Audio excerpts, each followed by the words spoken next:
Salut à toutes, salut à tous, bienvenue dans Tech Café, votre rendez-vous hebdomadaire sur l'actu tech et ses enjeux de société.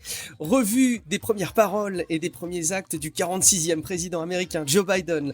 Les QAnonistes sont en déroute, les réseaux sociaux continuent leur grand nettoyage d'hiver. On fera le point aussi sur les applications de messagerie instantanée qui vivent une époque de mouvement inédit. Et puis on parlera aussi de mobilité, de gadgets, de jeux vidéo. Je suis Guillaume Vendée, podcasteur technophile enthousiaste et je retrouve celui qui est à l'actu tech, ce que Dumbledore est à Poudlard. Préparateur de cet épisode, auteur du livre Machine de jeu, c'est Guillaume Poggiaspala. Salut Guillaume, comment vas-tu ? Écoute, ça va, c'est vrai, j'ai presque autant de barbe, je suis presque aussi vieux. Tu es au moins aussi sage et tu as plus d'un tour dans ton sac. Nous retrouvons pour la première fois en audio Mathieu. Alors attention, hein, c'est pas prof du web, mais le Mathieu qui est derrière le serveur Discord de Tech Café, mais aussi le compte Instagram. Salut Mathieu et bienvenue dans le podcast. Salut, merci. Merci à toi d'avoir accepté l'invitation. Merci pour tout ce que tu as mis en œuvre pour Tech Café déjà. Et oui, c'était l'occasion. On avait déjà pu échanger à 2-3 reprises et je trouvais ça intéressant qu'on puisse t'inviter dans l'émission et que tu nous partages ton regard sur l'actu. On a un avis Apple Podcast une fois de plus cette semaine qui a été écrit par Olian ou Al Yann qui a dit le podcast qui fait du bien. Alors son commentaire, alors, c'est beau, hein, c'est toujours aussi appréciable. Merci au Guillaume, Matt et nos amis de la domotique pour ce podcast qui me permet de faire ma veille technique d'une manière claire, simple et drôle. Développeur dans des startups parisiennes, je prêche la bonne parole depuis près de 6 mois en faisant écouter ce podcast ainsi que Relife et Paracult à mes équipes et tout le monde y trouve son compte. L'épisode sur l'agilité, donc de Relife, est extrêmement intéressant, hyper impressionné par le résumé de Matt sur les services d'Amazon Web Services. J'ajouterai un petit truc sur l'offre Amazon avec des serveurs, ce qui est possible de créer un cloud hybride qui sera très utile, entre autres pour les hôpitaux. Bonne fête et longue vie au castor. Merci beaucoup Yann pour ton commentaire. Effectivement, c'est Matt, donc là pour le coup prof de web, qui nous avait fait le listing des annonces Amazon Web Services et effectivement il y a des cas d'application sur des clouds hybrides qui sont plutôt intéressants. Je vous invite évidemment, si c'est pas déjà fait, à venir rejoindre notre page Patreon, patreon.com/techcafé. Vous pouvez rejoindre une communauté de plus de 200 soutiens qui bénéficient, entre autres, d'un flux privé du podcast, garanti pour toujours 100% sans pub, du chapitrage des émissions et d'infos exclusives. Merci en particulier à Thierry Labire, José Grégoire Lumumba et Gillan V. Et d'ailleurs, je voulais relayer un de leurs messages qui disait « Je pense qu'il est crucial pour notre génération de prendre conscience de l'impact qu'auront les nouvelles technologies dans nos vies et celles de nos descendants. Merci à vous d'y contribuer en nous tenant informés. L'enjeu est bien plus significatif qu'il y paraît. Ah, vous êtes les pionniers, tiens-toi bien Guillaume, tiens-toi bien Mathieu, vous êtes les pionniers dont on parlera au même titre que ceux qui ont marché sur la Lune, car les nouvelles technologies, ce n'est pas une nouvelle planète, n'est-ce pas une nouvelle planète? C'est moi qui vous remercie et de me rendre beaucoup plus intelligent. Écoute, merci beaucoup, je sais pas si on se souviendra de nous comme étant ceux qui auront été des pionniers dans la tech au même titre que ceux qui ont marché pour la première fois sur la Lune, mais en tout cas, l'analogie est fort appréciable. Je vous invite pour terminer à rejoindre notre serveur Discord si c'est pas encore fait. Vous pouvez discuter entre vous et avec nous. Et puis évidemment, suivre l'actu tech diffusée quotidiennement sur le compte Instagram Tech Café Podcast par Mathieu ici présent. Avant qu'on attaque les news, j'avais un petit suivi, Guillaume, sur les éléments qu'on a partagés, notamment dans les annonces du CES dans le dernier épisode. Est-ce que tu te rappelles de ce PC avec 3 webcams que tu as présenté, Guillaume? J'imagine que oui. Oui, bien sûr, oui. Il disait, dans son commentaire Erwan, vous avez en partie raison, pour les streamers de jeux vidéo, par exemple, je vois pas l'intérêt, parce qu'ils ont déjà un setup complet avec l'enregistrement, la diffusion de plusieurs flux, etc. Mais vous oubliez toute une partie de streamers, comme les cam girls et boys, par exemple. J'ai partagé la news en direct et on m'a demandé la date de sortie et le prix. Le monde du streaming est grand, encore plus depuis le confinement, et c'est une petite erreur de limiter cet appareil aux gens pros avec un équipement de studio. Écoute, oui Erwan, tu fais bien de nous souligner ce cas d'usage qu'on n'avait pas forcément relevé dans le précédent épisode. Sans autre forme de procès, on va donc vous relayer nos petites news de la semaine, à commencer par, une fois de plus, les conséquences et le suivi de l'actualité aux États-Unis avec l'arrivée de Joe Biden, ce qui a donné un sacré coup de pied dans la fourmilière des conspirationnistes, à commencer par les soutiens de QAnon, dont on avait longuement et à de nombreuses reprises parlé, et là, j'ai l'impression qu'ils se retrouvent un petit peu au pied du mur à devoir reconnaître au moins en bonne partie, que les éléments pour lesquels ils avaient beaucoup de croyances s'avèrent de moins en moins véridiques, Guillaume. Ben oui, écoute, on se posait la question encore la semaine dernière de comment allait se passer l'investiture de Biden. Ben c'est fait aujourd'hui, hein. Joseph Robinette, il est président. Et tout s'est bien passé, on a même eu du Springsteen, on a même eu Lady Gaga ou du Jennifer Lopez, mais on n'a pas eu de cul, et ça c'est une chance, c'est rare, hein. Parce que d'ailleurs, c'est contraire à une prédiction de cul, c'était le The Great Awakening, certains s'attendaient à ce que ce soit un piège de Trump en fait, tu sais, qu'il y ait une énorme twist comme dans un film, où les démocrates seraient arrêtés, voire exécutés en masse. Mais on n'est pas dans un film, hein, donc c'était un scénario beaucoup plus pépère, un scénario regardé assis à moitié endormi avec des moufles en laine, tu vois le genre. Bon, Ron Watkins, le fondateur de 8kun, a lui-même capitulé et admis que QAnon était une vaste farce, hein, et beaucoup d'autres tenants en font autant, même si évidemment il en reste qui espèrent toujours le grand soir, quoi. En attendant, Joe a du boulot, et il le sait, alors il l'embine pas, hein, il y a quand même 17 actions qui ont été prises le jour même pour commencer à rectifier le tir, donc les Américains, enfin les US reviennent dans l'accord de Paris, dans l'OMS, le port du masque devient obligatoire dans les bâtiments fédéraux, et d'ailleurs il veut vacciner 100 millions d'Américains en 100 jours. Bon, c'est un défi, hein, c'est le moins qu'on puisse dire, mais Amazon est prêt à aider, et du coup ça paraît plus atteignable. Donc en plus de sa puissance logistique quand même incroyable, Amazon a des sites un petit peu partout, il a des boutiques, il a tous les magasins Whole Foods, et il a même signé un accord avec un prestataire pour vacciner directement sur les sites Amazon. Bon, la lettre mentionne pas explicitement si tout ça sera gratuit, mais si ça l'est, c'est quand même un beau geste, mais j'y crois pas des masses. Sinon, dans les actions immédiates de Joe, plus d'oléoduc Keystone XL, plus de projets de mur à la frontière mexicaine, et fini le décret migratoire, hein, quasi interdisant les ressortissants musulmans, c'est qui a par ailleurs été applaudi par Sundar Pichai et Tim Cook, par Twitter aussi, et indirectement par Facebook, et c'est que le début. Donc ces 4 dernières années ont été traumatisantes, et au moins elles nous ont permis de voir les travers, les excès, les dysfonctionnements des divers systèmes de tous ordres, donc espérons qu'on s'aiguille dans une direction un petit peu plus favorable. C'est comme si on s'était retrouvé dans une expérience dans des conditions équivalentes au réel, mais pour le coup, c'était réel. Dans une expérience pour voir ce qui pouvait se passer si jamais on prenait des choix assez extrêmes. J'ai l'impression, en tout cas en matière de tech. Moi, je me mettais un petit peu à la place des conspirationnistes, des soutiens QAnon, qui se retrouvent là, jour après jour, en train d'être confrontés pour le coup à la réalité et de se rendre compte que il est vraisemblable que les choses dans lesquelles ils ont cru était du flanc, tout simplement. Alors c'est un peu le problème des théories du complot, c'est qu'il y a toujours une possibilité pour donner crédibilité aux événements qui viennent contredire tes croyances. C'est toujours ce qui rend un petit peu difficile de les contredire. Mais j'imagine un peu leur désarroi et à quel point il y a des personnes qui doivent se retrouver dans des situations très compliquées. J'ai vu même des témoignages, alors sur Reddit, il y a plusieurs conversations d'anciens QAnonistes qui témoignent et qui croyaient dur comme fer. Même en France, il y en a pas mal. Mathieu, t'as suivi, j'imagine, ces événements d'assez près. Il y a des choses qui t'ont marqué par rapport à l'investiture de Joe Biden, ou est-ce que on va attendre de voir ce qui se passe très concrètement dans les semaines et les mois à venir? Non, évidemment, déjà, il y a le fait déjà que les partisans de QAnon, enfin, du moins certains, pensaient, en fait, que l'investiture de Joe Biden était un piège. C'est-à-dire que je connais pas parfaitement toutes les théories de QAnon. Tout est sûrement démentable, hein. Mais là, je pense que pour croire à ce genre de choses, c'est-à-dire que c'est une mise en scène pendant laquelle tout le monde va être exécuté, je pense qu'il faut être quand même très naïf, là, pour le coup. Je pense pas que ce soit une majorité des partisans, je sais pas du tout. Mais c'est vrai que là, pour le coup, ça m'a vachement choqué, quoi, que des gens s'attendaient vraiment à un piège. Tout est affaire de proportion, en fait, finalement, je pense. Mais c'est sûr que vu de loin, vu de l'extérieur, ça paraît quand même dingue. Alors, je pense que les réseaux sociaux ont été une chambre de résonance qui ont facilité la propagation de ce type d'idées. Et justement, on peut se pencher un petit peu sur les actions récentes en matière de réseaux sociaux. Déjà, un petit mot sur Twitter, où il y a des analyses, des études, Guillaume, que tu as relevé, qui identifie le fait qu'il y a eu, alors certes beaucoup de désinformation, mais beaucoup à l'appui de bots, et on commence à pouvoir mesurer les choses. Oui, il y a du boulot, c'est vrai, on parle beaucoup d'infox, il y en a dans tous les sujets, et aussi bien sûr sur le changement climatique. Il y a une étude de l'université de New York qui montrait encore récemment que les bots Twitter étaient très nombreux dans le domaine, donc un quart des posts sur le sujet viendraient d'eux. En tout cas, sur une période de 2 mois après l'annonce de Trump sortie quand ils sont sortis des accords de Paris.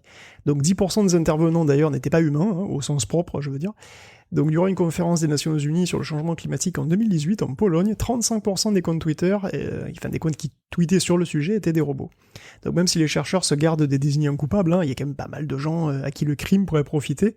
Donc Twitter doit faire mieux, il travaille sur Birdwatch depuis l'an dernier, c'est une fonction qui permettra de publier des notes sur un tweet sur le site de Birdwatch, en fait pour le mettre en contexte. Donc voilà, tu rajoutes un contexte, tu peux commenter en quelque sorte les tweets et pour les débunker. Bon, il travaille aussi toujours sur Blue Sky, c'est une espèce d'hybride mastodonte XMPP, donc XMPP c'est le service WhatsApp par exemple. Ben, c'est l'infrastructure logicielle WhatsApp. Donc c'est une sorte de futur service décentralisé. On ne sait pas exactement quelle tête ça y aura concrètement. Aucune de ces solutions ne me convainc particulièrement d'ailleurs dans le cadre de l'Infox, mais bon. En attendant, voilà, privé de plateforme et de porte-voix, comme tu disais, Trump est devenu pratiquement aussi discret que Jack Ma. Et c'est cool, c'est vraiment une bénédiction.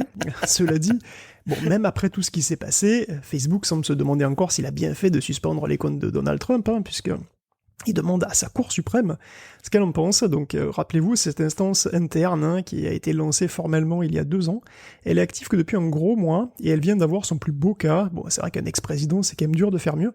Les comptes sont pour l'instant suspendus indéfiniment, donc pas définitivement a priori, ils pourraient donc revenir. Faute de régulation venant de plus haut, Facebook doit prendre des décisions et des responsabilités, c'est jamais confortable. Alors bon, quoi que décide la Cour suprême, de toute façon c'est vers elle que Facebook pourra dévier les scuds qui lui arrivent dans la tête, donc ça c'est vrai que c'est très pratique.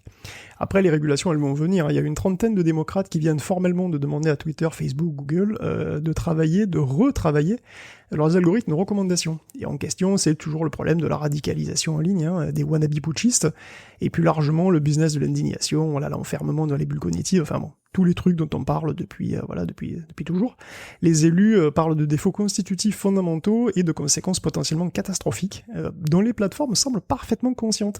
YouTube est particulièrement mise en cause. Alors pour le moment, il n'y a pas de menace claire, c'est juste un appel à agir. Mais bon, il y a rien si rien de substantiel n'est fait, ça va finir par tomber. Un des signataires de cette lettre, c'est David Cicilline, monsieur antitrust, donc ils savent ce qu'ils attendent. Ça doit être quand même particulièrement compliqué de toute façon d'agir sur une telle masse d'informations et on le redit, ça doit pas être évident de trouver la solution. Moi je te rejoins et on va voir ce que tu en penses, Mathieu, de ton côté, sur le fait que c'est pas très convaincant d'avoir ces éléments de contextualisation de Birdwatch, c'est-à-dire qu'ils t'injectent pas directement dans le réseau social les éléments de contextualisation. Je vois pas trop qui va aller les chercher. C'est bien, ça fait une base de connaissances, mais je suis pas certain que ça règle vraiment le problème. La décentralisation me paraît être compliquée.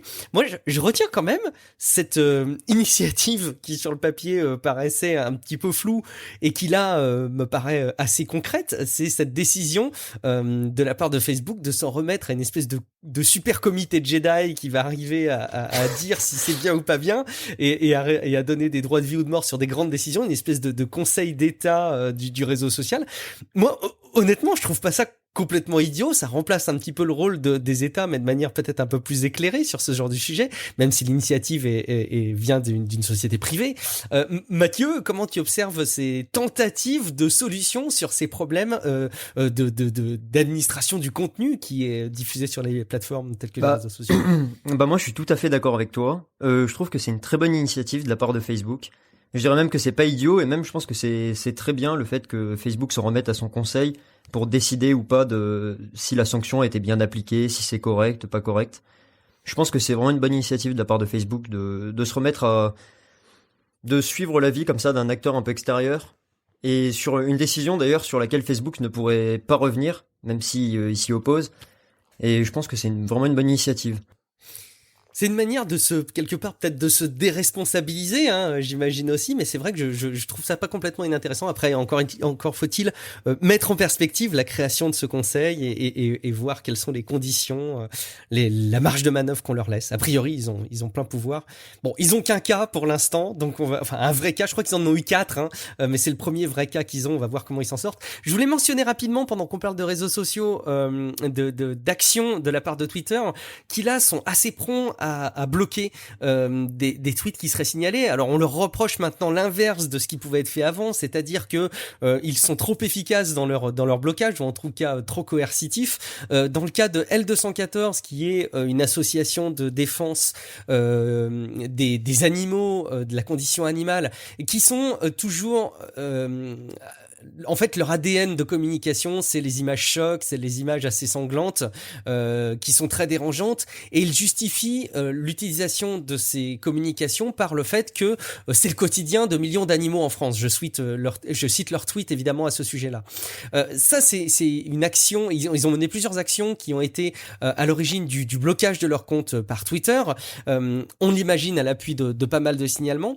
Et il y a aussi des communications de défense des femmes, alors notamment des formules qui ont été amenées à engendrer pas mal de demandes de blocage, en tout cas pas mal de signalements et pas mal de blocages pour Twitter, notamment beaucoup de comptes de femmes qui écrivaient comment fait-on pour que les hommes cessent de violer. Évidemment, la formule interpelle et beaucoup ont considéré le fait qu'ils étaient tous, parce qu'ils étaient des hommes, considérés comme des violeurs dans ce tweet. Donc bon, je pense qu'il y a pas beaucoup finalement de subtilité dans toutes ces communications, et après tout c'est très bien si ça fait s'interroger. Moi je fais partie des gens qui, dans le cadre des tweets de L214, peut être gêné de voir des comme ça des vidéos de situations de la condition animale que je ne nie pas et sur lesquelles je pense être déjà sensible à la base. Le fait qu'on me les expose comme ça dans mon fil Twitter, moi quelque part il y a quelque chose de dérangeant, et je peux être amené à signaler cette violence. Je préférerais avoir un premier filtre qui me montre que les images sont violentes avant que je puisse ne l'afficher. Mathieu, c'est quoi ton sentiment là-dessus, principalement sur les images choquantes plus que sur les propos tels que ceux des féministes que je relaye? Bah justement, pour les images choquantes, je pense que c'est très sensible, parce qu'en même temps, pour moi en fait, c'est soit on autorise tout, soit on n'autorise rien. Et le fait d'autoriser dans certains cas, parce que la cause est noble, mais en même temps les images restent choquantes, et du coup je pense que c'est un véritable casse-tête pour les réseaux sociaux, en fait, de savoir si est-ce qu'on laisse du contenu choquant si c'est pour la bonne cause, et du coup comment on dit si c'est de la bonne cause ou pas. Et je pense qu'en fait il peut y avoir, je pense que le plus simple pour les réseaux sociaux c'est d'interdire totalement, malheureusement dans ce cas-là, parce que même si c'est vrai que c'est pas agréable de voir des scènes sanglantes gratuites comme ils disent sur des animaux, ça peut être une communication très efficace qui peut permettre de faire prendre conscience à plein de personnes. Donc c'est un casse-tête pour moi. Ouais, ça, c'est un vrai casse-tête, et quelque part, je pense que il est quand même très important de pas placarder ce genre de choses auprès des gens, au risque de heurter. On sait pas qui est en face, on sait pas quelles sont les sensibilités. Allez, je suis désolé, je fais une petite digression et un petit parallèle dans le monde du jeu de rôle où on peut aborder virtuellement n'importe quoi. Il y a certaines pratiques qui commencent à s'installer en disant qu'on essaye de lister les choses qui peuvent nous être sensibles et sur lesquelles on veut pas être amené à être confronté dans le cadre d'un scénario de jeu de rôle parce qu'on est trop sensible sur ce sujet. J'ai fait un épisode de Club JDR sur le sujet, et je vous y réfère plutôt que de développer le sujet ici, et je pense qu'encore une fois on peut pas présager du fait que n'importe quel utilisateur des plateformes de social media est prêt à tout supporter. Donc un peu de contextualisation et de filtre me paraît pas inintéressant. Alors on parle des applications de réseaux sociaux, il y a les applications de messagerie instantanée qui font l'actu en ce moment parce qu'évidemment les nouvelles conditions d'utilisation de WhatsApp et donc de Facebook ont amené un vent de panique auprès des utilisateurs qui se sont massivement rués vers à peu près toutes les autres apps de messagerie, vers laquelle il faut se ruer, Guillaume, selon toi? Bah, selon moi, c'est Signal, hein. Je suis dessus depuis quelques années, c'est cool, ça marche bien, enfin, jusqu'à ce que des millions de gens ne viennent piétiner nos serveurs. Signal est open source, chiffré de bout en bout, tout le temps. Il possède toutes les fonctionnalités modernes et il est géré par une ONG. Donc voilà, c'est génial pour l'instant, parce que je doute pas que la croissance importante du service et l'ajout de fonctionnalités qui vont être analogues aux autres plateformes, comme les liens de groupe par exemple, n'amèneront les mêmes questions et les mêmes problèmes que sur les autres plateformes. Mais bon, pour l'instant, c'est assez cool, donc voilà, moi j'aime bien Signal. Vous, quels sont vos préférés? Mathieu, c'est quoi ta prédilection? Moi je préfère Telegram, mais en fait, c'est pas pour des raisons de vie privée ou quoi, parce que dans ce cas-là, en fait, je recommanderais Session à tout le monde. Session, je sais pas si vous connaissez. Vas-y, développe, moi je connais pas. En fait, c'est décentralisé. Bon, sans rentrer dans les détails, ça passe par des nœuds Tor. Il y a aucune donnée, donc pas de numéro de téléphone, pas d'adresse email. Donc c'est super au niveau vie privée. Le seul souci, c'est qu'en fait, c'est lent. Ça met peut-être 3 minutes à charger. Les notifications, elles arrivent en décalé, vu que ça passe pas par le service de notification d'Apple pour iOS. Donc en fait, c'est un bordel monstre pour l'utiliser, mais au moins les données sont safe. Après, est-ce que ça vaut le coup ou pas? Est-ce que c'est comme Olvid que j'ai vu passer moi dans ma veille et que j'ai découvert, qui est une proposition qui a été faite par des cryptographes français avec une application où il y a encore de la décentralisation.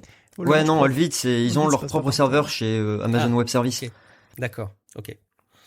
Ça passe pas par tort. A priori, la solution qui est proposée pour Olvid serait plutôt une solution qui serait proposée dans des environnements type entreprise. En tout cas, il y a les applications mobiles iOS, Android qui sont gratuites, mais il y a des fonctionnalités payantes.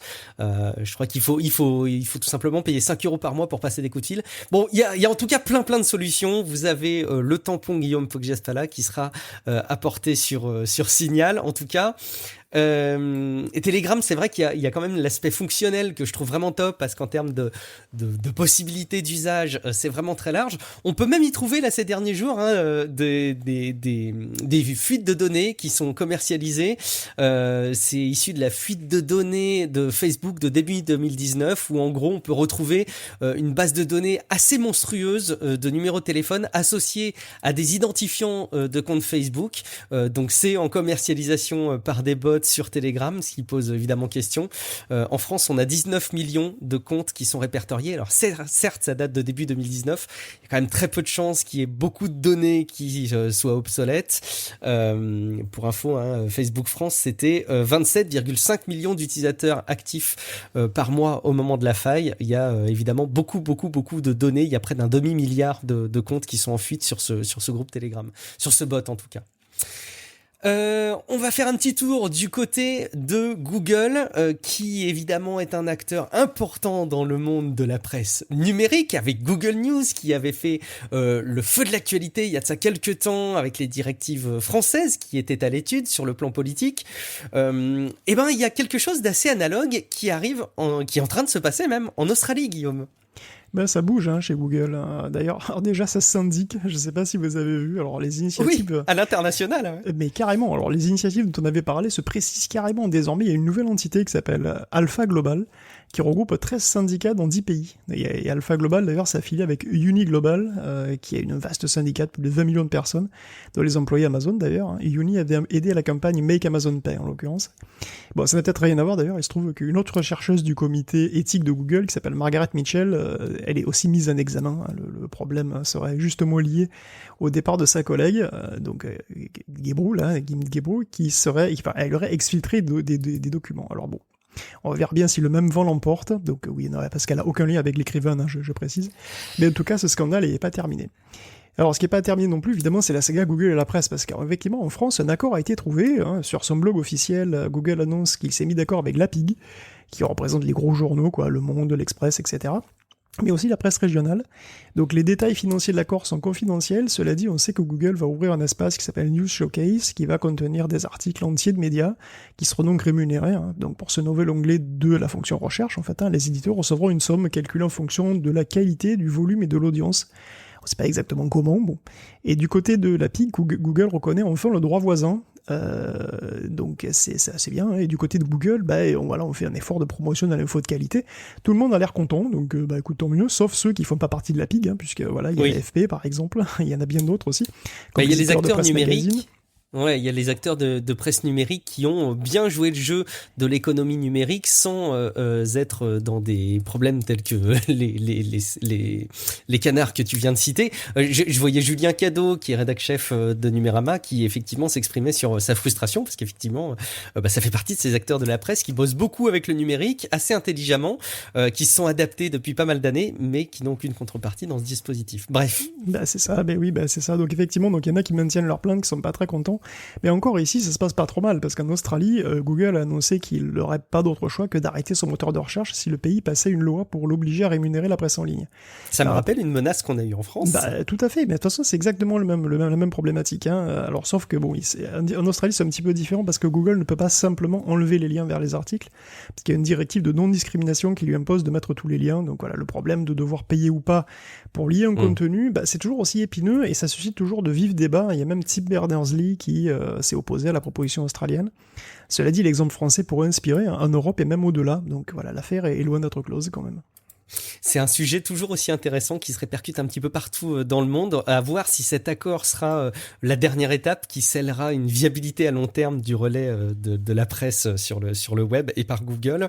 En attendant, un petit dernier élément d'actualisation sur l'information autour du hack massif dont on a déjà parlé dans Tech Café, autour de SolarWinds, Guillaume.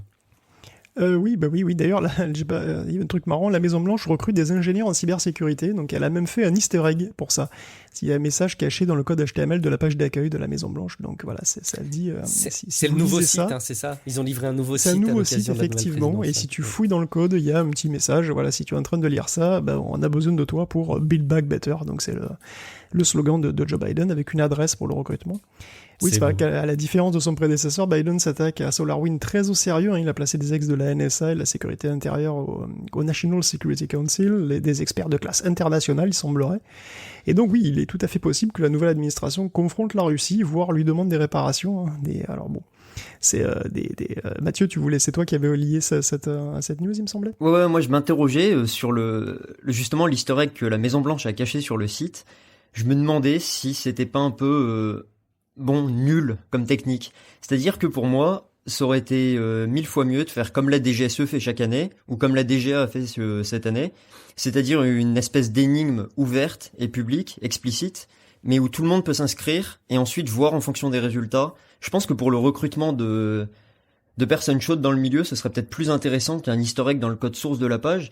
Enfin, je me demandais en fait, mais je ne pense pas qu'un expert en cybersécurité ou quoi n'ait que ça à faire de traîner sur le code source de la page de site de la Maison Blanche.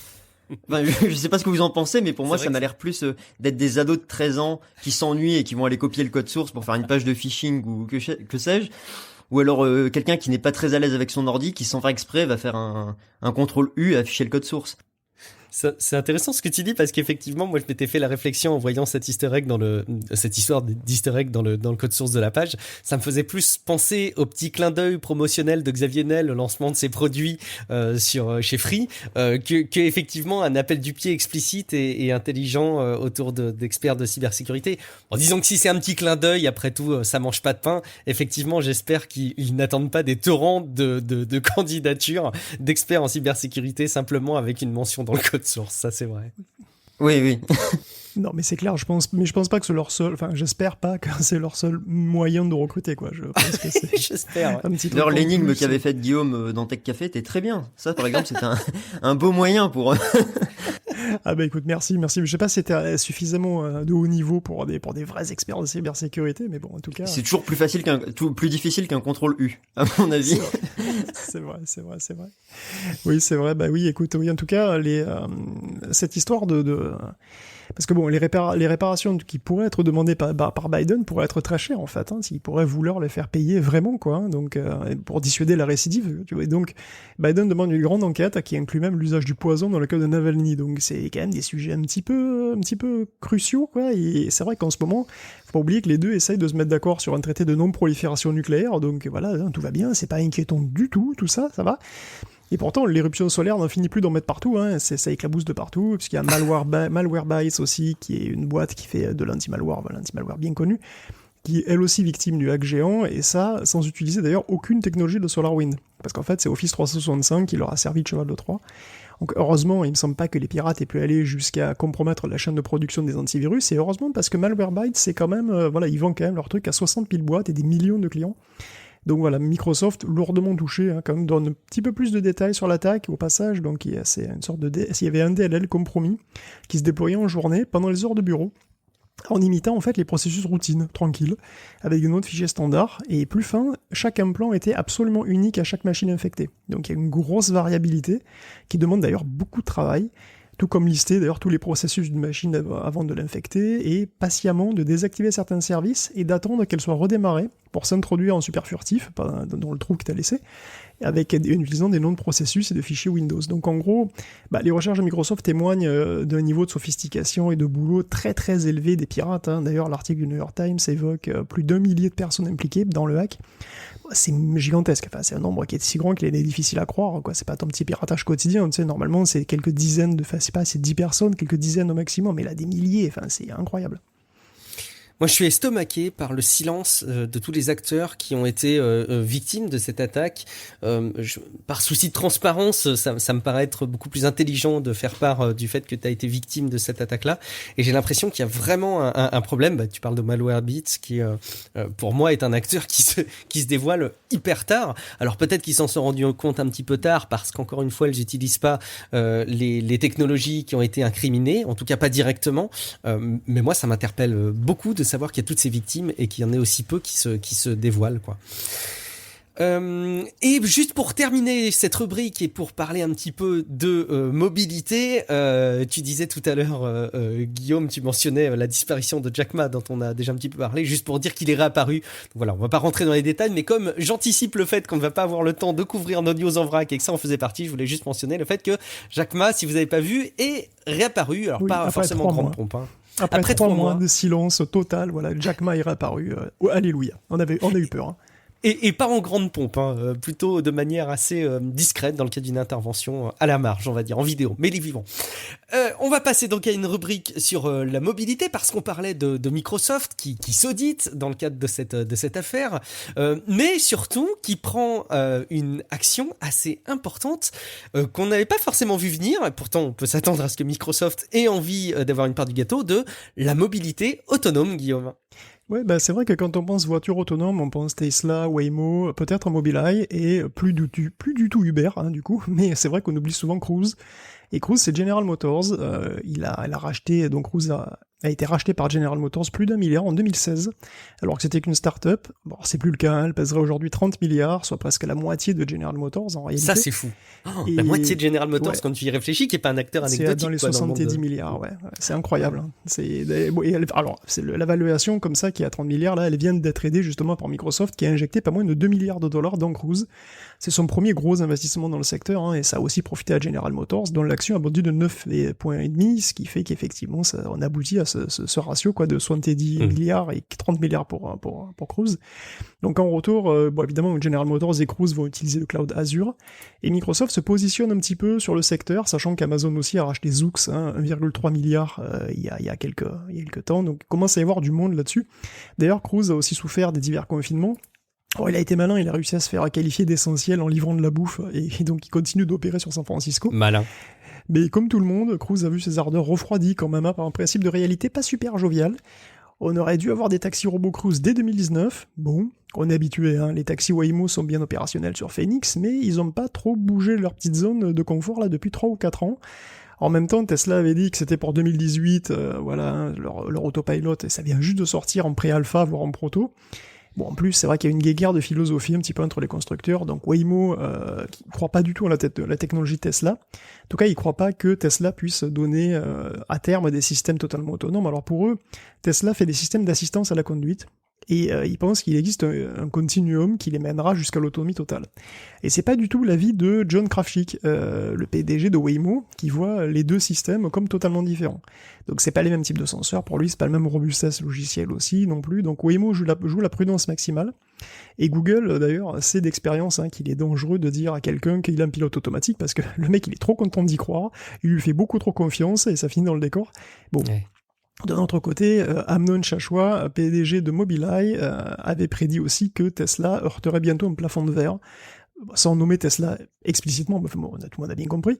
Donc si pour le moment Mobileye n'utilise pas de lidar non plus, il y viendra peut-être, alors que Tesla vraisemblablement pas.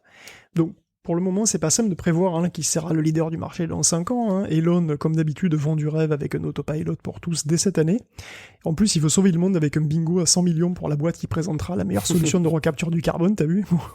On n'a encore pas vraiment de détails d'ailleurs, mais bon, je suppose qu'une technologie de ce type serait précieuse, mais enfin, je miserais pas tout dessus. De toute façon, bon, la voiture, la taxi, c'est has-been. Je sais pas si vous avez vu ça, attention si vous êtes parisien ou pas loin.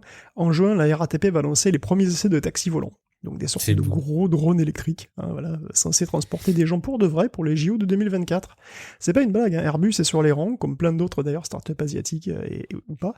Donc voilà, Roissy La Défense en 15 minutes, ça vous fait rêver, horizon 2030, voilà, pour tous. Enfin pour tous, je soupçonne que ça va être un petit peu plus cher qu'un Uber, mais enfin disons que ce sera peut-être disponible. Oui, et puis je me demande quelle va être la consommation énergétique et le poids même énergétique de l'ensemble de cette filière, si tant est qu'on puisse parler de filière. Je reviens juste une minute sur cette querelle entre Waymo et Tesla sur deux visions différentes de la conduite autonome, basées ou pas sur le lidar. Et en fait, j'ai du mal à essayer de trouver des justifications concrètes à leur position, respectives d'ailleurs, hein, que ce soit la stratégie de Waymo ou la version des lidars par Elon Musk. Et j'ai un petit peu de mal à comprendre pourquoi est-ce qu'il y aurait un tel affrontement. En tout cas, c'est un affrontement qui est affirmé par ces acteurs, mais qui n'est pas démontré. Ou alors, j'ai pas compris. Guillaume, est-ce que je manque des éléments qui me permettraient de comprendre pourquoi est-ce que l'un croit que sa techno est meilleure que l'autre, mais pour des raisons objectives? Bah, disons que pour des raisons objectives, pour Elon Musk, mais Elon Musk dit, nous, on n'a pas de lidar, on n'a que deux yeux, et on arrive à conduire avec ça, quoi. Donc c'est Oui. son argument, grosso merdo, pour dire, bah, t'as besoin que de caméra. On démontre pas la plus grande fiabilité en matière de conduite en tant qu'être humain. Mais c'est exactement l'idée, c'est-à-dire que de l'autre, de son côté, Waymo dit, ouais, ça c'est bien mignon, mais les humains, c'est gros tas de viande, ils sont assez nuls, en fait. Et nous, on veut faire mieux. On veut faire des trucs qui sont beaucoup plus sécuritaires, et donc pour ça, on a besoin de meilleurs capteurs. Donc on a besoin des capteurs les plus précis possibles, et d'être le plus carré possible. Donc on utilise aussi des cartes super haute résolution en 3D, des endroits où on va, etc. Donc c'est une vision différente parce que évidemment la vision d'Elon Musk, c'est on veut faire exactement comme le cerveau humain. Donc on veut se balader aussi sur des endroits qui ne sont pas cartographiés. En tout cas, on n'a pas des cartes ultra haute résolution. Donc c'est deux manières différentes, c'est deux approches différentes où voilà, on part. On raffine petit à petit effectivement dans le cas d'Elon et on essaie au contraire de faire, je sais pas, il y a une sorte de bottom-up ou à l'inverse, ça dépend des philosophies. Laquelle est la vraie? En fait, on sait pas vraiment, mais étant donné que aucun des deux n'a vraiment un système totalement fiable ou n'est arrivé finalement à son objectif, quoi. Donc c'est un petit peu difficile. Grosso modo, on peut aussi dire qu'il y a quand même pas mal de considérations économiques qui sont explicites ou pas, dans le sens où Elon Musk il dit on a besoin que de nos yeux et on prend que des caméras, bon ben c'est quand même assez pratique parce que lui il vend des voitures, il vend des produits. Or une voiture, il faut que ça soit avec des prix contenus et s'il y a que des caméras, les caméras ça coûte que dalle. Tu prends des lidars, c'est beaucoup plus cher pour l'instant, en tout cas ça va peut-être baisser, mais pour l'instant c'est beaucoup plus cher. Donc si tu veux, on peut aussi lire dans les arguments d'Elon Musk des arguments économiques voilés qui seraient je mets pas de lidar parce que je n'ai pas besoin et puis surtout c'est vachement moins cher donc je peux faire des voitures que je peux commercialiser beaucoup plus rapidement, tu vois. Il y a aussi peut-être ce truc là si les lidars valaient 2 euros, peut-être qu'ils en mettraient partout, tu vois. C'est pas aussi clair ne serait-ce qu'en option en plus en bonus, quoi. C'est vrai que si ça coûtait rien, on imagine que ce serait beaucoup plus répandu. Oui, j'avais pas en tête cet argument effectivement du fabricant mais qui commercialise ses véhicules directement et qui donc a des enjeux économiques et c'est important de le rappeler. Mathieu, on te laisse t'immiscer dans cette conversation autour de la mobilité numérique et de la mobilité autonome. D'une part, pour que tu nous fasses part un petit peu de comment tu apprécies ce monde-là. Est-ce que c'est un sujet qui te passionne ou qui t'en touche une sans agiter l'autre, pour reprendre des formules consacrées dans Tech Café? Non, ça m'intéresse. Surtout, t'avais surtout des mouvements que t'avais identifiés autour d'Apple aussi. Non, ouais, tout d'abord, déjà pour revenir avec Waymo et Tesla, est-ce que finalement, moi je pense que Tesla, leur approche, elle est mieux pour un véhicule vraiment autonome. C'est-à-dire que quand on regarde les différents niveaux d'automatisation des véhicules, finalement Waymo avec les cartes 3D ultra détaillées, c'est que du niveau 4. C'est-à-dire que la voiture, elle est totalement autonome, mais c'est seulement dans une certaine zone, comme le disait Guillaume. Alors que si c'est bien fait par Tesla avec des caméras, finalement, du coup, ça marchera dans n'importe quelle condition. On se rapprocherait vraiment du niveau ultime d'autonomie, non ? Oui, si, c'est vrai, mais là, en fait, la question est de savoir est-ce qu'elle est atteignable. C'est-à-dire que dans l'esprit de Waymo, on ne pourra pas faire mieux, en tout cas pas dans un futur proche et économiquement viable, puisqu'ils veulent quand même eux aussi faire un produit, hein, c'est leur fameux taxi. Ouais, ils font pas qu'un délire technologique. Voilà, ils veulent quand même essayer de faire quelque chose, quoi. Et donc, disons, pour faire ça, pour que ce soit un produit concret assez rapidement, eux disent, on a besoin de ce genre de précision. Et il est pas impossible, hein, effectivement, que Tesla ait raison et que, disons, ce serait même évidemment mieux, si tu veux, d'avoir une autonomie au niveau 5. La question de savoir, c'est est-ce qu'elle est atteignable et à quelle perspective, c'est-à-dire est-ce que c'est dans 5 ans, dans 10 ans? Ça, pour l'instant, franchement, j'en ai aucune idée, non, moi non plus, bien sûr, hein, donc bon. Mathieu, tu voulais mentionner les mouvements d'Apple. On avait dit qu'ils étaient en discussion rapprochée avec Kia sur leur projet. Ouais, effectivement, bah Apple va sûrement du coup faire l'Apple Car, et news qui avait été relayé sur l'Instagram d'ailleurs, qui était prévu pour 2024, mais qui arrivera sûrement plus tard d'ailleurs. Et du coup, Apple va travailler avec Hyundai, qui a refusé évidemment de commenter la news, mais qui a confirmé. Et moi, je prononce Hyundai à la base, mais ça doit être Hyundai. Non, franchement, j'en ai aucune idée. Honnêtement, j'en ai aucune idée non plus. C'est pas moi qui prétendrais savoir comment on prononce les noms de boîtes étrangères. On m'a trop fait de remarques à ce sujet-là. Mais par contre, j'ai appris que Kia était une marque de Hyundai, ce que je ne savais pas du tout. Ah bah, je savais pas du tout non plus. Ça fait partie. C'est en gros leur filiale. Bon, c'est une filiale, quoi. Je vais pas prétendre savoir mieux que ça qui sont les constructeurs automobiles. Nos auditeurs le savent largement mieux que nous, je pense. On enchaîne, allez, on parle de nos gros véhicules, c'est des gros gadgets, mais on va aussi vous parler des plus petits gadgets, de nos appareils qu'on utilise au quotidien. Un petit point autour de l'iPhone 12 mini, dont on n'a pas beaucoup parlé, mais tu voulais revenir un petit peu sur ce produit, Mathieu. Ouais, bah l'iPhone 12 mini, ça a été un flop total apparemment. Ce que d'ailleurs, pour moi, s'explique parce que là, ils ont sorti trop d'iPhone d'un coup. En fait, à mon avis, l'iPhone 12 mini aurait très bien fonctionné s'il était sorti un peu plus tard, comme l'iPhone SE qui avait une sortie un peu décalée. C'est-à-dire que l'iPhone 12 mini, pour l'avoir eu en main à la Fnac, il est super. C'est un super portable et je comprends pas comment ça a pu faire un tel flop. Et moi, j'ai quand même la naïveté de penser que les gens, y a pas forcément un marché de dingue sur le smartphone compact, quoi. S'il était compact mais qu'il avait un grand écran, suivez mon regard avec les smartphones pliants, peut-être, mais d'avoir un tel compromis à l'heure où aujourd'hui on a des surfaces d'écran magnifiques, hyper optimisées sur des smartphones qui sont quand même pas bien gros. Si on regarde le format de l'iPhone 10 et des suivants, on a une surface d'écran qui est hyper confortable avec un smartphone relativement compact. Moi, j'ai la naïveté de penser que c'est pas une histoire de temporalité de sortie de produit sur le plan commercial, mais c'est simplement qu'il n'y a pas forcément un accueil du grand public.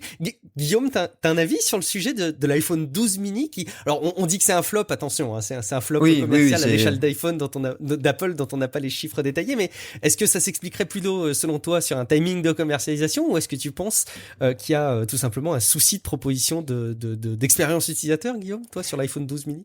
L'iPhone 12 mini, c'est 6% des ventes. Donc, c'est pas énorme. On peut bien parler de flop. Ouais, j'avais pas le chiffre en tête. C'est à tel point d'ailleurs qu'Apple veut réduire la production d'iPhone mini de 2 millions pour diriger les ressources vers l'iPhone Pro, qui se vend évidemment beaucoup mieux. Alors, est-ce que, je sais pas, peut-être qu'il est pas assez cher? Non, en fait, justement, c'est peut-être que le différentiel est pas super intéressant parce que l'iPhone mini, il est quand même à 809 €, alors que l'iPhone 12 normal est à 909, donc tu vois, alors qu'il est à 5 pouces 5, l'autre c'était à 6,4, je crois, un truc comme ça. Donc, bon, moi, c'est peut-être, effectivement, le différentiel qui vaut peut-être pas le coup, tout simplement, c'est peut-être, tu vois, j'ai l'impression que c'est la copine moche, c'est-à-dire, c'est le faire valoir, tu vois. Regarde l'iPhone mini, il est beau, hein, mais regarde, tu peux avoir l'iPhone pour seulement 100 balles de mieux, vas-y. La copine moche, t'es dur. Non, pour le coup, je suis pas d'accord, parce que même si j'aime bien les grands écrans, l'iPhone 12 mini, je pense que il y a un concept d'avoir un iPhone 12 qui est tout petit comme ça en main, je trouve ça hyper agréable.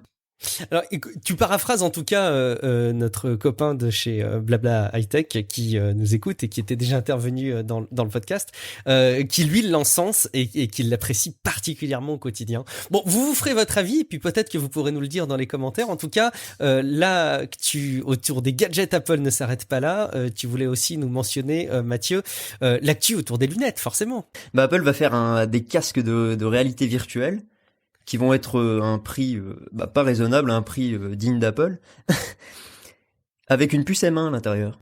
Oui, alors en fait, il y a une puce M1, mais il y a plus que ça. Il y a des super écrans et il y a une structure différente qui est assez intéressante, je trouve. C'est que apparemment, il y aura pas de volume sur l'avant. Et c'est que normalement, t'as un effet casque de ski, parce que quand tu mets tes lunettes, tu mets les lunettes VR, il faut avoir la place pour les lunettes que t'as sur le nez. Et là, il n'y en aura pas. Donc ça veut dire que ça sous-entend que si t'es myope, il va falloir que les lentilles elles-mêmes fassent office de lunettes, elles soient correctrices. Donc elles seront personnalisées à ta vue. Ce qui est absolument génial. Ça veut dire que moi, je pourrais par exemple être en VR sans lunettes. Donc voir comme si j'avais pas de lunettes, comme si j'étais pas myope. Donc ça c'est quand même sympa, hein, donc parce que voilà, pour tous ceux qui ont une vue qui est aussi bonne que celle d'un ratop, voilà, vous aurez des lentilles customisées, tu seras libre comme ça. Voilà, le ratop nu. Les écrans seront dans une résolution encore jamais vue, donc on ne sait pas effectivement. Le prix sera élevé, mais on ne sait pas ce que ça veut dire. Hein. Je ne sais pas si tu as des infos là-dessus, parce que bon. Je sais pas si grand monde aura des infos à ce stade de la rumeur, mais moi je garde en tête quand même le prix de leur entre guillemets simple casque, mais qui est sans doute une qualité oui, voilà. irréprochable, qui est déjà à 629 €. Donc j'imagine pas un casque de réalité virtuelle en dessous de ce prix-là. Oui, moi de toute façon je tablerais sur un truc entre 2 et 3 000 €, hein, ça serait pas mal, puisqu'ils disent que c'est significativement plus que la concurrence. Alors évidemment, si on compare avec un Quest 2 de 350 balles ou avec un Valve Index à 1000 balles, il y a quand même une petite marge, mais enfin bon. Il y a un truc quand même qui est... comme le fait remarquer très justement le journaliste d'Ars Technica, il se pourrait aussi que finalement ce proto dont on parle, donc dont il est question, c'est Bloomberg qui a déversé ce déluge de rumeurs sur cet hypothétique casque VR.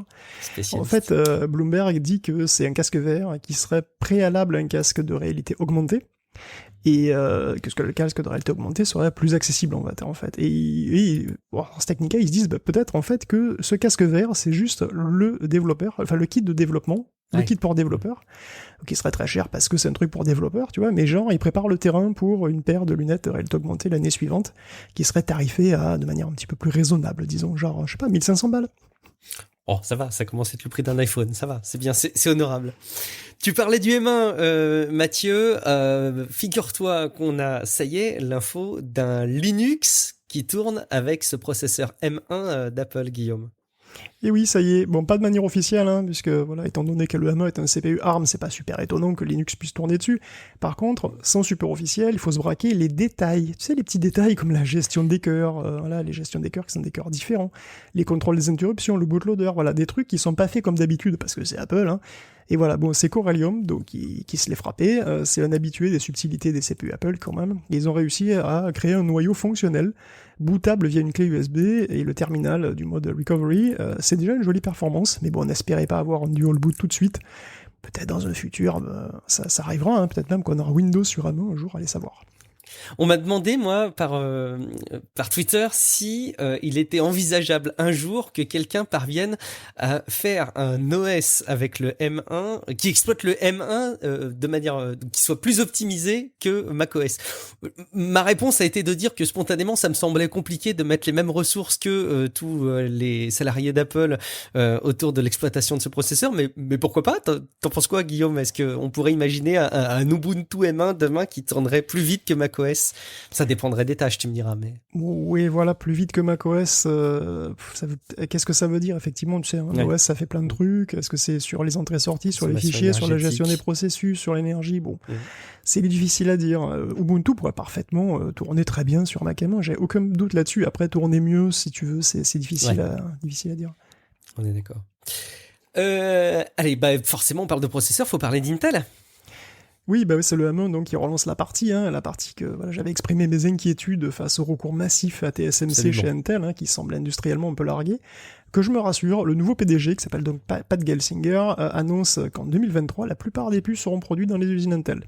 Donc son 7 nanomètres est préparé et on aura plus d'infos le 15 février lors de son arrivée officielle. Donc le 15, pas le 14, parce que la Saint-Valentin, c'est sacré. Donc Intel se veut rassurant, mais le fait qu'il fasse revenir des ingénieurs en retraite depuis 3 ans, lui, il est pas tellement. Parce que Glenn Hinton, donc c'est Monsieur NeALM en particulier, donc c'est les Core i7 de première génération, souvenez-vous, et oui, c'était il y a 10 ans déjà. Entre autres, 10 ans les premières générations de Core i7, c'était il y a plus de 10 ans déjà. On est à la génération 11, et oui, le temps passe. Donc c'est un vieux de la vieille, voilà, d'autant qu'il ne pourrait pas être le seul. Alors pourquoi d'autant que CPU, ça met quand même entre 3 et 5 ans à être mis au point, quoi. Donc il va pas juste passer faire coucou, le gars, et d'ailleurs, Pat Gelsinger lui-même, c'est un ancien Intel, il y a passé 30 ans, après il est parti 12 ans chez VMware, donc c'est vraiment un retour d'arrière-garde qui peut sembler un petit peu étrange. Ça ne veut pas forcément dire qu'Intel est désespéré, ses derniers résultats financiers sont plutôt bons, ils ont eu même bénéfice sur l'année en 2020 qu'en 2019, ce malgré la pandémie, mais quand même ça bouge. Donc voilà, la menace Apple et AMD est prise au sérieux, et alors c'est aussi le cas de Samsung, qui va investir 10 milliards pour ouvrir une usine pour le 3 nanomètres au Texas, donc lui il veut carrément passer du 5 nanomètres qui est actuellement en prod chez Samsung, au 3 nanomètres, voilà, paf. La construction commencera vers 2023, bon... voilà, vers là, quoi, à une vache près. Samsung veut devenir numéro 1 en 2030. Donc quand même, c'est ambitieux. D'ailleurs, il envisage de mettre 115 milliards de dollars sur la table pour faire ça dans la décennie. Et je mets ça en regard juste du milliard que veut mettre, du milliard et demi que veut mettre l'État français pour être un des 3 leaders mondiaux des technologies quantiques. Et quand je rapporte encore une fois ce chiffre, ça me fait... Écoute, c'est mieux que rien, c'est mieux que rien. Mais vous en voulez encore des milliards et des milliards? Oui, s'il te plaît, plus de milliards, Guillaume. Allez, encore des milliards. TSMC, l'actuel number one, d'ailleurs, se relâche pas et remet 10 milliards sur le tapis pour son budget de l'année. Ça va servir à accroître ses capacités de production, les clients étant de plus en plus nombreux. De toute façon, lui aussi, il avait déjà injecté 20 ou 30 milliards pour construire pour les 3 nanomètres, faire de la recherche sur les 3 nanomètres, donc n'oublions pas que pour l'instant il est en 5, avec les premiers trucs, ce sera Apple qui bénéficiera du 5 nanomètres, pour l'instant c'est du 7 chez TSMC, c'est du 5 chez AMD, et c'est du 10 super fine chez Intel, voilà, donc c'est... Alors évidemment, on peut pas, c'est difficile de comparer quand c'est des fabricants différents, mais voilà, tout ça coûte énormément d'argent et de plus en plus. Et il y a un sacré montant de fric qui est investi évidemment dans ces technos-là, tu nous l'as bien listé. Eh ben on enchaîne avec nos jeux vidéo, avec un festival qui passe en virtuel, Guillaume. Oui, c'est la prochaine édition du festival Sundance passe en virtuel. Alors c'est vrai que dit comme ça, c'est la non-news par excellence, parce que ça fait quand même 9 à 10 mois que tout le monde passe en virtuel, sauf que là... ça aurait été une vraie news si jamais on en avait eu un qui était passé en physique. C'est exactement ça, la news c'est on est en physique, on n'est pas virtuel. Mais là c'est quand même un peu différent parce que c'est plus littéral, étant donné que les organisateurs vous invitent à chausser votre casque VR pour participer à ce Sundance d'un nouveau genre, puisqu'il y a un Explorer Pass qui coûte 25$ et qui vous permettra sur un PC standard d'accéder à une sorte de Second Life avec des films. Et bon, si tu mets ton casque, t'es dedans, voilà. Tu peux te chatter avec d'autres participants dans des espaces communs, tu peux te retrouver dans une salle virtuelle où tu peux pas chatter, ça c'est bien, pour assister aux projections, t'es tranquille. Et au-delà, il y avait déjà des œuvres VR à Sundance, et du coup là, elles sont accessibles directement. Donc comme des exhibitions comme des exhibitions, oui, des expos, comme dans une expo, comme dans une galerie d'art, en fait, vous allez vers un truc VR, et puis voilà, vous pouvez pénétrer directement dedans. Voilà, il n'y en a que 14 cette année, c'est relativement peu. Après, bon, c'est le Covid, donc c'est déjà pas si mal compte tenu du contexte. Mais j'ai réalisé avec cette news et en réutilisant ces derniers temps, là je relance un petit peu mon Oculus Quest premier du nom, ce bon vieux, je réalise à quel point ça pourrait être une solution parfaite en pleine situation de pandémie pour des salons, effectivement. On a déjà parlé à quel point les réunions physiques étaient importantes par certains aspects, on a eu plusieurs témoignages en ce sens, et honnêtement, la VR peut tout à fait faire le job, parce que c'est pas le genre de truc que tu vas faire des semaines d'affilée, c'est insupportable la VR, mais de manière un peu intensive, c'est pas plus insupportable que d'être entouré de milliers de personnes dans une toute petite bulle pendant un week-end, quoi. Donc bon, moi je verrais bien ça en VR, les salons à l'avenir, on verra. Valve qui monte en pression, Guillaume.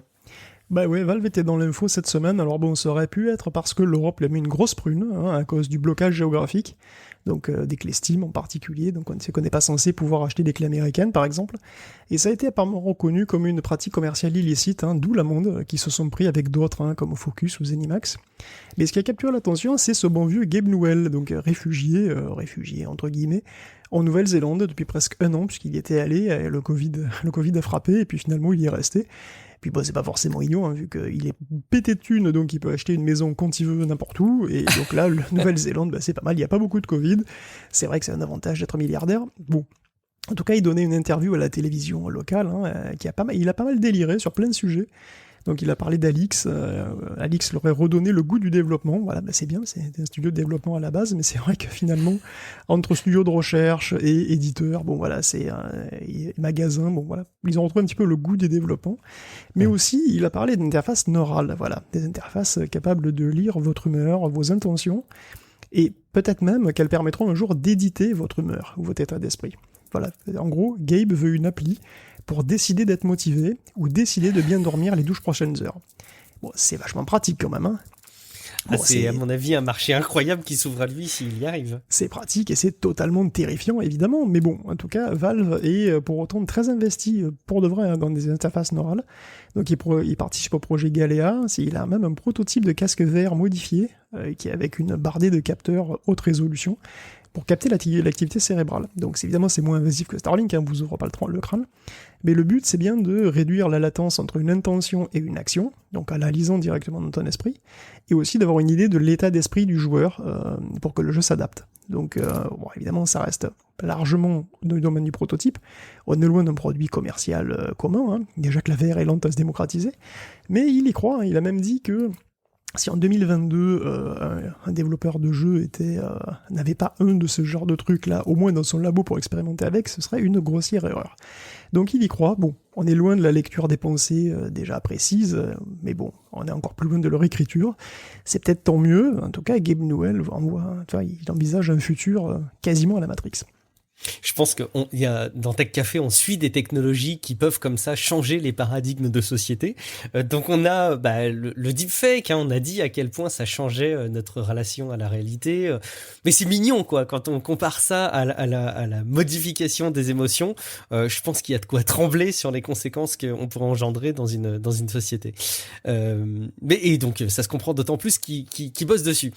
Un dernier mot autour de Blizzard. Alors, je vois que tu as mis le lien d'Ars Technica, Guillaume, sur Blizzard, et j'en avais vu un autre, moi, sur l'avis qu'ils avaient porté sur Warcraft 3 Reforged.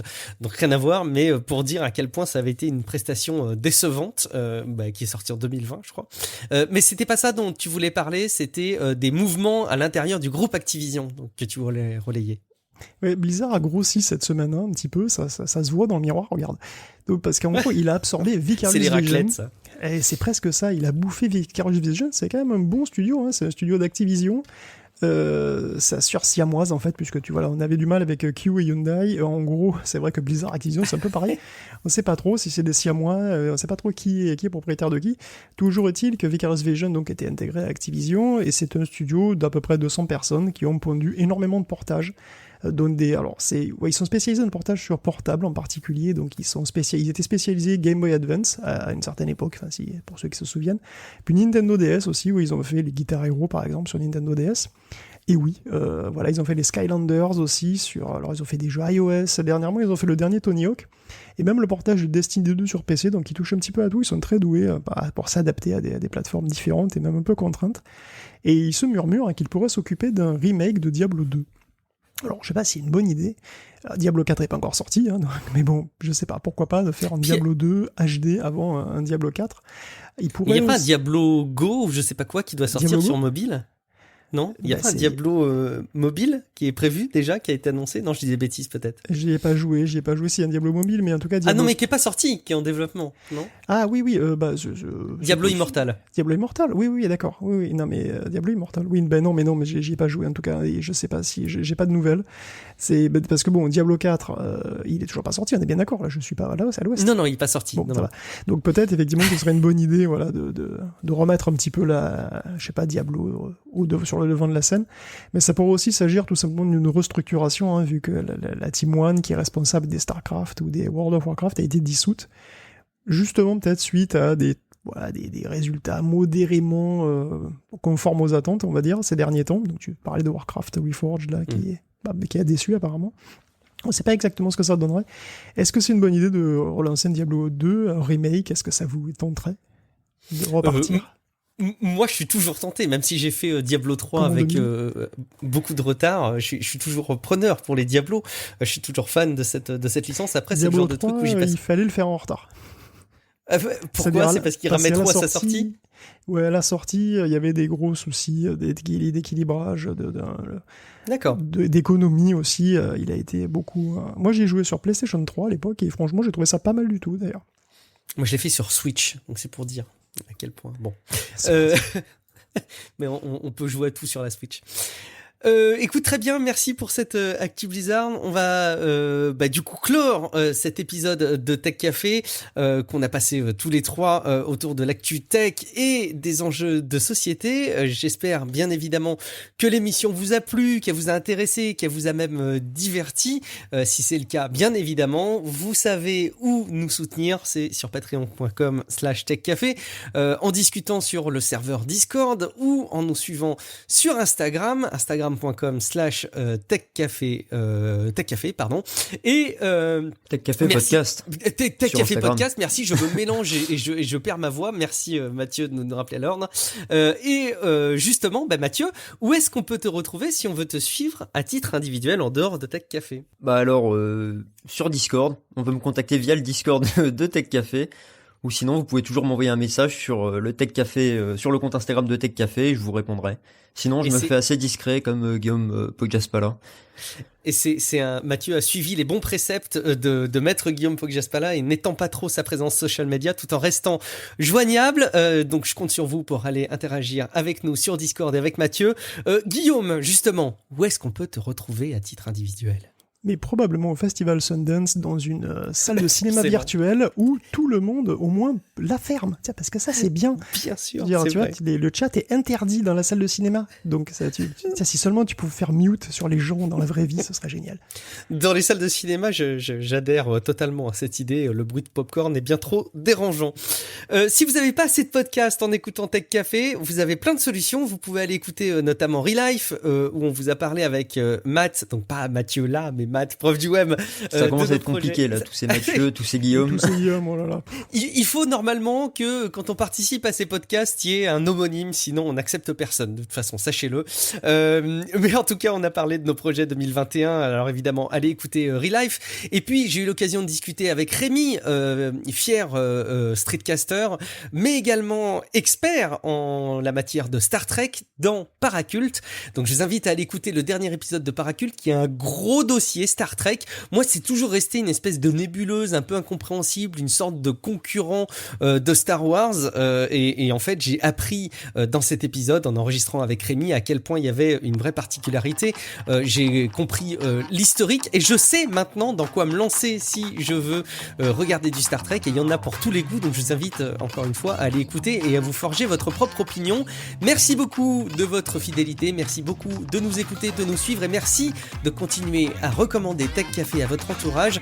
En attendant, je vous souhaite une excellente continuation et je vous dis à la semaine prochaine pour un prochain épisode de Tech Café. Ciao à toutes et à tous. Ciao à tous et coucou à Salut à tous. Salut Jackma. Salut.